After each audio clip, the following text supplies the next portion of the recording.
অতিথি আপ্যায়নের ক্ষেত্রে whole fish মানে আস্ত মাছ ফ্রাই এটা দেশে বিদেশে সব দিকে জনপ্রিয় একটি খাবার। তো এটা কিভাবে সহজে করবেন সেটা ভিডিও শেষ পর্যন্ত সাথে থাকুন। আমি একটা আস্ত রুই মাছ নিয়েছি এবং দুই পাশে ছুরি দিয়ে একটু দাগ কেটে নিয়েছি। তারপর একটা বাটিতে 1 চা চামচ লাল মরিচ গুঁড়ো, আধা চা চামচ হলুদ গুঁড়ো, আধা চা চামচ মশলা গুঁড়ো, ধনে গুঁড়ো, জিরা গুঁড়ো মিক্স করে আমি মশলাটা রেখেছি।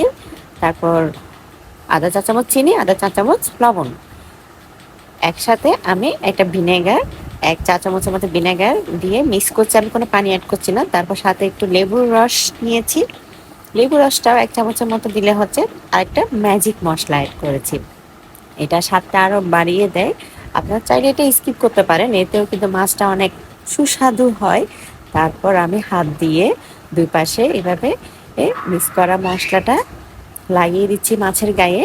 একটু ভালোভাবে হাত দিয়ে এর চারপাশে ঘুরিয়ে ঘুরিয়ে ম্যাসেজ করবেন, তো যাতে মশলাটা যাতে মাছের ভেতরে ঢুকে যায়। এবং ডিম জালে চুলায় এটা কে ফ্রাই করতে হবে। আমি চুলায় তাওয়া বসিয়ে দিয়ে তা আপনারা নন স্টিকে ফ্রাই প্যান বা কড়াই বা যাতে মাছটা বসে সেভাবে করে ফ্রাই করতে পারেন।